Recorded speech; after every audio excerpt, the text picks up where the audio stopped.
Assalamualaikum warahmatullahi wabarakatuh. Perkenalkan, nama saya Laina Zumira. Saya calon guru penggerak angkatan 9 dari SMK Negeri 1 Pesangan, Kabupaten Biren. Baik, pada hari ini saya tidak sendiri, saya ditemani oleh Bu Fitriati, yaitu guru pendidikan agama Islam di SMK Negeri 1 Pesangan, Kabupaten Biren. Assalamualaikum Bu Fitri. Waalaikumsalam warahmatullahi wabarakatuh. Bagaimana kabarnya Bu? Alhamdulillah baik. Alhamdulillah ya. Baik, pada hari ini kita akan melakukan pra-observasi, yaitu agar nantinya sebelum melakukan pembelajaran, sebelum saya masuk ke sini Ibu, kita akan melakukan pra dulu, yaitu bertanya jawab bagaimana persiapan Ibu dalam melakukan pembelajaran nantinya. Supervisi dilakukan untuk mengetahui dan mengevaluasi jalannya pembelajaran. Baik, sebelum kita melakukan supervisi, saya akan menanyakan beberapa pertanyaan kepada Ibu ya. Baik, untuk pertanyaan yang pertama, saya ingin menanyakan, nantinya kita akan melakukan supervisi di kelas berapa Bu? Insya Allah kita akan melakukan supervisi di kelas 3 Busana 2. Di kelas 3 Busana 2 Bu ya. Baik, untuk tujuan pembelajarannya, Ibu ingin mencapai yang bagaimana? Tujuan pembelajaran kali ini kita harus melihat terlebih dahulu kepada tema ataupun materi yang akan kita sampaikan. Berhubung minggu depan kita memasuki materi pernikahan, jadi tujuan daripada materi ini adalah siswa diharapkan mampu untuk menganalisis ketentuan-ketentuan pernikahan berdasarkan syariat Islam. Di sini termasuk kepada dalil, syarat dan rukun-rukun pernikahan serta hak dan kewajiban dan juga undang-undang pernikahan yang ada di Indonesia. Baik, berarti permasalahan pernikahan Bu ya, dasar pernikahan dan juga syarat-syarat dalam pernikahan. Baik, dan bagaimana area pengembangan yang ingin Ibu capai?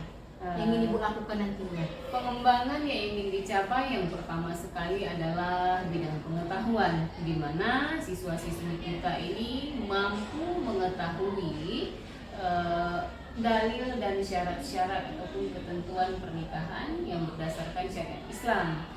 Kemudian satu lagi adalah pengembangan di bidang keterampilan, artinya siswa-siswi kita mampu mempraktekkan dan memperagakan atau memilah-milah mana itu rukun dan syarat pernikahan serta bisa memperagakan tata cara pernikahan itu sendiri. Berarti ada pengetahuan dan juga keterampilan Bu ya untuk area pengembangannya. Baik, soalnya saya ingin menanyakan strategi yang bagaimana yang ingin Ibu lakukan nantinya.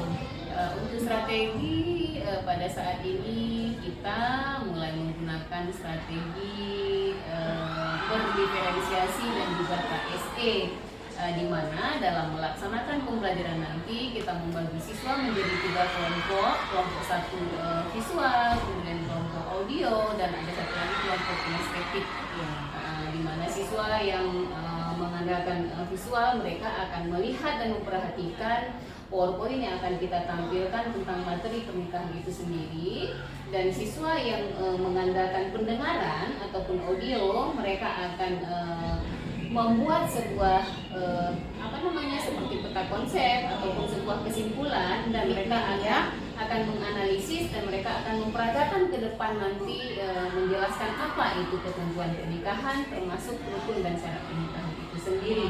Sementara yang mengandalkan kinestetik, mereka itu diarahkan untuk memperagakan secara langsung proses pernikahan dalam Islam itu sendiri. Baik. Untuk medianya, media yang bagaimana yang ingin Ibu lakukan? Sementara ini yang sudah sering kita lakukan di kelas menggunakan media yang pertama sekali adalah laptop. Kenapa? Ketika kita menampilkan PowerPoint, otomatis kita memerlukan laptop. Dan juga ada gambar-gambar ataupun poster yang bisa yang kecil dan juga bisa kita dapat di buku-buku paket. Baik, berarti untuk media yang ingin Ibu terapkan yaitu menggunakan laptop dan infocus Bu ya? Iya. Baik. Terima kasih Bu. Kira-kira kapan di kelas TB2 Bu ya? Iya. Di kelas TB2, kira-kira kapan, hari apa dan jam berapa saya bisa melakukan supervisi kepada Ibu? Insya Allah pada hari Senin di jam 1, 2, 3 tetap di kelas 3 Busana 2. Baik Bu, nanti pada hari Senin ini saya akan masuk ke kelas Ibu untuk melihat jalannya supervisi kita Bu ya. Iya. Dan juga jalannya pembelajaran yang Ibu lakukan di kelas 12 TB2, yaitu dengan materi pernikahan Bu ya. Iya. Baik, terima kasih Bu. Sebelum kita mengakhiri pra observasi dan nantinya setelah supervisi, kita juga akan melakukan pasca observasi, percakapan pasca observasi Bu ya. Iya. Baik. Sebelum saya mengakhiri, apa yang Ibu dapatkan dari percakapan atau pra observasi kita pada hari ini Bu? Saya bisa mengambil sedikit kesimpulan ataupun apa namanya ya, satu pesan penting dalam pendidikan, bahwasanya sebelum kita melakukan pembelajaran, yang pertama sekali kita harus memiliki kesiapan, baik itu kesiapan mental, kesiapan bahan, dan juga kesiapan materi yang akan kita sampaikan kepada anak. Dan juga jangan segan ataupun merasa kita itu sudah mampu sehingga kita malas untuk bertanya kepada rekan sejawat, karena berkolaborasi itu merupakan hal yang sangat penting dalam mensukseskan pendidikan itu sendiri. Baik, terima kasih Bu Fitri. Nanti kita berjumpa lagi di hari Senin Bu ya. Insya Allah. Senang bekerja Ya. sama Bu Lena. Assalamualaikum warahmatullahi wabarakatuh. Assalamualaikum. Bismillahirrahmanirrahim. Assalamualaikum warahmatullahi wabarakatuh.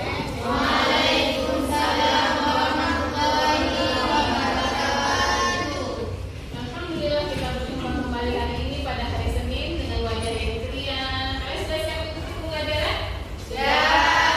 Oke, seperti yang telah kita bicarakan minggu lalu, pada hari ini kita akan membahas tentang pernikahan dalam Islam. Tapi sebelum kita memulai pembelajaran ini, terlebih dahulu kita awali dengan berdoa. Berdoa dimulai.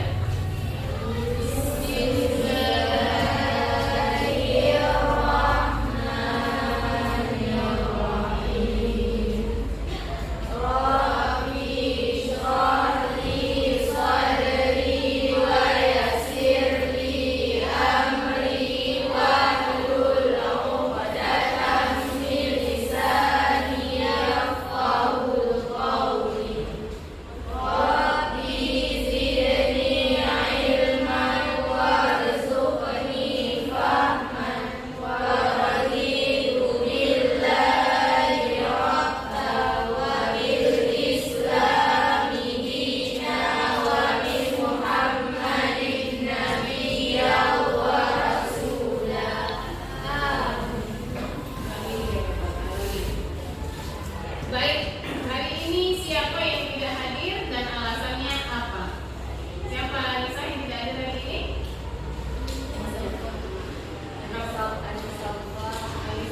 Anissa Buka, siapa lagi? Tidak. Anissa kenapa? Khairul Fajar kenapa? Sakit? Izin. Oke, baik. Kalian hadir semua berarti kan? Iya. Nah, kalau semuanya hadir berarti tidak ada kendala. Berhubung pada bab pernikahan kita kemarin sudah menjanjikan akan lihat satu poin, kemudian kita juga akan membentuk menjadi 3 kelompok sesuai dengan tes awal yang sudah kita lakukan di minggu yang lalu, di mana kelompok 1 adalah kelompok kinestetik, kelompok kedua kelompok audio, dan kelompok 3 adalah kelompok visual. Nah, ini sudah sesuai dengan kelompok masing-masing yang sudah kita bentuk minggu lalu? Kalau memang sudah, sekarang kita akan melihat poin tentang pernikahan dalam Islam. Kalian akan menganalisis sesuai dengan kelompok kalian masing-masing. Nah, kita lihat sama-sama apa itu pernikahan dalam Islam. Nampak? Nah, ini yang pertama sekali. Kemudian ada tujuan kita mempelajari bab pernikahan dalam Islam, yaitu mampu menjelaskan tentang ketentuan pernikahan dalam Islam. Berikutnya, nah ada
ومن آياته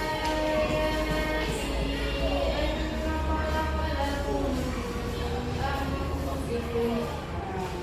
من أنفسكم أزواجا لتسكنوا إليها وجعل بينكم مودة ورحمة إن في ذلك لآيات لقوم يتفكرون صدق الله العظيم. Yang artinya, dan di antara tanda-tanda kebesarannya ialah Dia menciptakan pasangan-pasangan untuk dari jenismu sendiri, agar kamu cenderung dan merasa tentram kepadanya, dan Dia menjadikan di antaramu rasa kasih dan sayang. Sungguh pada yang demikian itu benar-benar terdapat tanda-tanda kebesaran Allah Subhanahu wa taala bagi kaum yang berfikir. Berikut rukun pernikahan, yaitu ada calon istri, orang yang dikehendaki, yakni ada kerelaan dari masing-masing pihak, dan muayyan atau beridentitas jelas, dan calon suami, wali dan 2 orang saksi, dan sigah atau ijab kabul. Dan hukum pernikahan, yaitu ada berupa wajib, sunnah, mubah, dan haram, dan makruh. Sekian dari kami. Assalamualaikum warahmatullahi wabarakatuh. Baik, terima kasih. Jadi apa yang dapat kita simpulkan di kelompok 1 tadi?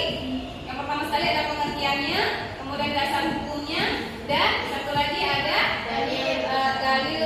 Udah tadi yang pertama ada pengertian, dasar hukum atau dalilnya. Yang ketiga adalah rukun nikah, dan yang keempat adalah hukum pernikahan itu sendiri. Dan 4 kan? Oke, terima kasih. Kita akan lihat dari kelompok yang kedua. Nah, kelompok kedua berarti tadi perintahnya apa? Mempraktekkan hasil pernikahan itu sendiri ataupun tata cara. Nah, jadi kita akan lihat, tapi di sini nggak ada anak ibu yang laki ya. Kita di satu sana bukan nggak ada yang laki. Jadi harus bisa mempraktekkan walaupun kita perempuan semuanya. Baik, siapa yang akan jadi calon pengantin laki-laki? Ayu. Kemudian yang jadi mempelai wanita siapa? Fauzia. 2 orang saksi? Oke. Wali? Kenapa? Karena dalam mempraktekkan ijab kabul ataupun pernikahan itu sendiri, yang pertama apa Fazli? Adanya pengantin dan perempuan. Apalagi? Wali. Apalagi? Yang terakhir? Sudah terwakili semua kan? Nah, sekarang kita akan lihat bagaimana cara mempraktekkannya dengan baik dan benar. Silakan.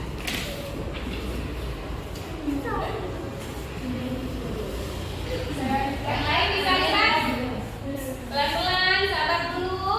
Jangan buru-buru, kawan juga melihat. Bismillahirrahmanirrahim. Saya nikahkan anak saya untuk Anda.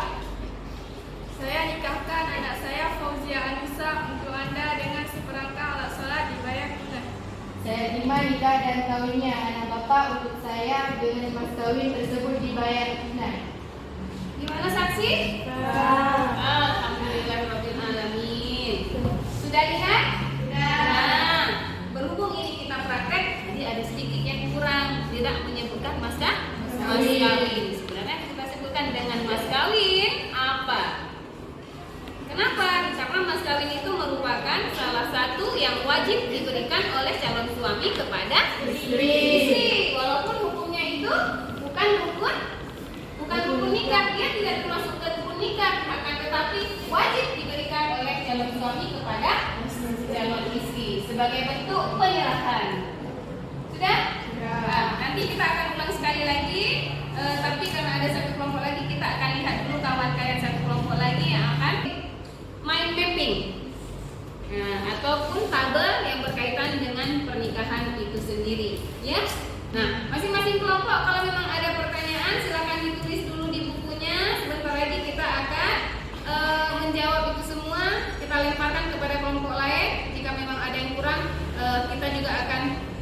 Ibu akan membantu untuk menyelesaikan pertanyaan-pertanyaan tersebut. Oke?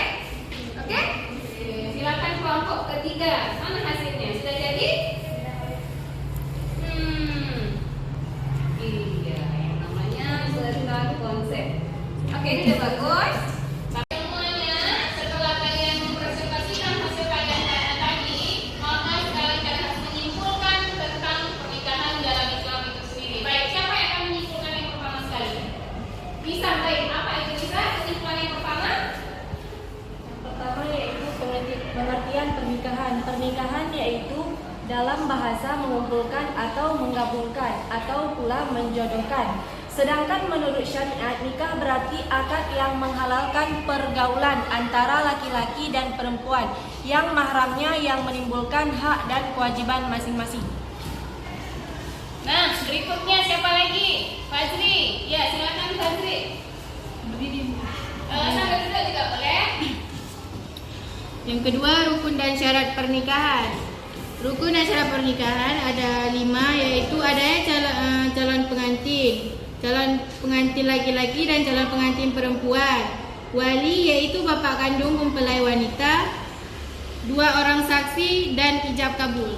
Baik, ada lagi? Abdillah, apa lagi nak kesimpulannya?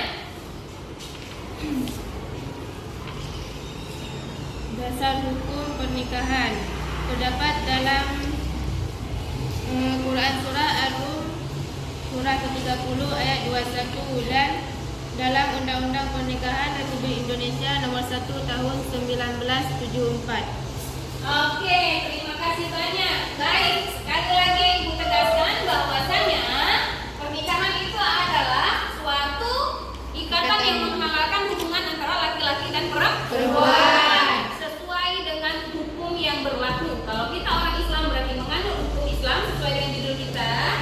Kalau orang non-Muslim berarti hukum negara. Kemudian dasar hukum pernikahan Quran surah Ar-Rum surah ke-31 ayat 21. Kemudian dalam undang-undang tahun 1970 nomor 1 tahun 1974. Kemudian satu lagi rukun dan syarat pernikahan. Rukun pernikahan itu ada 5 atau bisa juga dikatakan 4, yaitu calon mempelai laki-laki ataupun perempuan, kemudian 2 orang saksi, wali, dan ijab kabul. Sedangkan mahar yang tadi kita sebutkan itu adalah pemberian wajib dari suami kepada istri. Baik, terima kasih sekali lagi. Kita akhiri pembelajaran kita pada hari ini. Semoga apa yang kalian pelajari dapat membekas di hati dan teringat dengan baik dan benar, karena suatu saat kita akan menerapkan dalam kehidupan sehari-hari. Gimana pembelajaran hari ini?